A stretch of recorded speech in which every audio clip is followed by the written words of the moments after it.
अगला सौगात क्या? अभी ये कार्गो का काम चालू होने वाला है ना, जो किसानों को जो दुगुना आय करना है आज,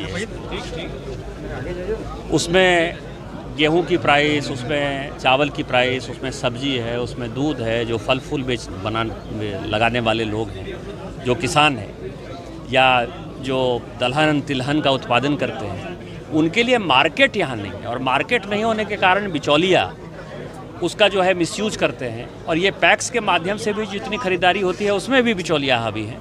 तो उसके लिए हमने यहाँ कार्गो कॉम्प्लेक्स बनाने का फ़ैसला किया है, और ये कार्गो कॉम्प्लेक्स यदि बन जाएगा और FCI यहाँ जो है एक बड़ा गोडाउन यहाँ बनाने वाली है गोड्डा रेलवे स्टेशन पर, तो उसका बड़ा फ़ायदा हो जाएगा यहाँ के गोड्डा के किसानों को।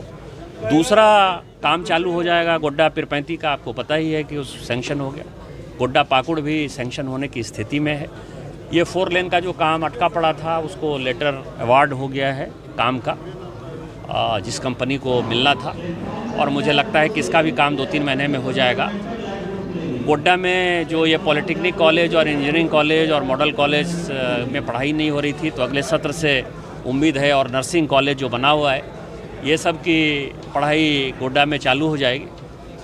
और मैं प्रयास कर रहा हूँ कि गोड्डा का सैनिक स्कूल और गोड्डा में केंद्रीय विद्यालय हो, लेकिन यहाँ के कोई विधायक जो है कोऑपरेट नहीं कर रहे हैं, क्योंकि हमारे जो विधायक हैं माननीय अमित मंडल जी, इनके यहाँ केंद्रीय विद्यालय ऑलरेडी मौजूद है, तो इनकी समस्या नहीं है। समस्या ये है कि केंद्रीय विद्यालय में महागामा में बनाना चाहता हूँ, सैनिक स्कूल में महागामा में बनाना चाहता हूँ, और यदि कोऑपरेट नहीं करेंगे तो पता नहीं, लेकिन शायद यदि कोऑपरेट करें तो वो सब भी बन जाएगा। और मित्र पार्क और डेयरी पार्क पहले भी दिया है, वो अब तक शुरू नहीं हुआ, 5 साल गुजर गए।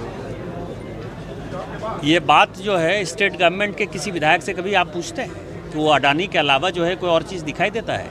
अडानी वो लेके नहीं आए ना, अडानी मैं लेके आया, भारतीय जनता पार्टी की सरकार लेके आई। गौतम अडानी को कोई सपना तो नहीं हो गया था गोड्डा आने के लिए, या गोड्डा में कोई ऐसा सिचुएशन तो था नहीं कि ज़मीन बड़ा सस्ता मिल रहा था, या यहाँ कोयला उसको मिल रहा है, या यहाँ उसको पानी मिल रहा था। अडानी यदि आया होगा तो अडानी को कोई दबाव डाल के लाया होगा ना। तो मुझे तो फ़क्र है, और मैं बड़े गर्व के साथ ये कहता हूँ कि गौतम अडानी को मैंने इंसिस्ट किया यहाँ आने के लिए। लेकिन इस अडानी के अलावा यदि आपको दूसरे पार्टी के विधायक कुछ और करते हुए नजर आए तो फिर आप मुझे बताइए। तो आप लोगों को ये देखना चाहिए कि यहाँ के जो विधायक हैं, अमित मंडल जी को छोड़ दीजिए, क्योंकि जो कुछ काम हो रहा है गोड्डा में हो रहा है, इसके अलावा कहाँ काम हो रहा है इसको पूछना चाहिए, और आप क्या क्या काम कर रहे हैं। अब तो मैंने देखा है कि अमित मंडल जी, यदि ये रोड सरकंडा वाला पूरा का पूरा जो बाईपास है, वो अमित मंडल जी के विधानसभा में एक विधायक कहता है हम ही कर लिया। अरे अपना पोड़ैया हाट विधानसभा देखो ना, तुमको गोड्डा विधानसभा में राज्य सरकार से तुम ही काम करा देते हो।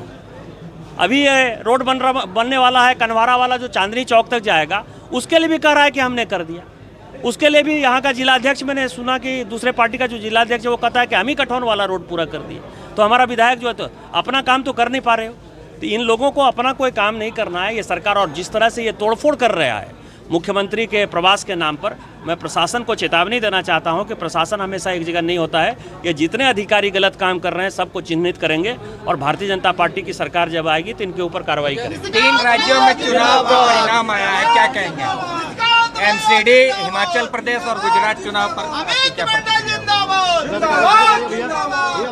27 साल से गुजरात में भारतीय जनता पार्टी का शासन है, और उसके बाद 53% वोट लाना, इससे बड़ा ऐतिहासिक कोई काम हो सकता है? 56 इंच सीना अकेले एक आदमी का है, तो इसीलिए 156 सीट जो है भारतीय जनता पार्टी को मिली है। 2 राज्य में तो हार। और दूसरा जो राज्य है, मैं उस पर भी आता हूँ, MCD में पिछले 15 साल से भारतीय जनता पार्टी काबिज है, 15 साल से।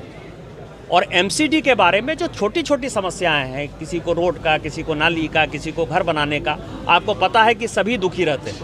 उस दुखी होने के बावजूद भी यदि भारतीय जनता पार्टी 104 सीट जीत कर आई, तो अपने आप में भारतीय जनता पार्टी को बधाई और धन्यवाद देना चाहिए कि उसका वोट बैंक जहाँ था वो वोट बैंक बढ़ा ही है, उसे कम नहीं हुआ है। जहाँ तक हिमाचल का सवाल है, हिमाचल में यदि वोट परसेंटेज आप देखेंगे तो केवल 1% वोट का फर्क है, और 1% वोट के फर्क से वो उतनी सीटों का फर्क नज़र आ गया है।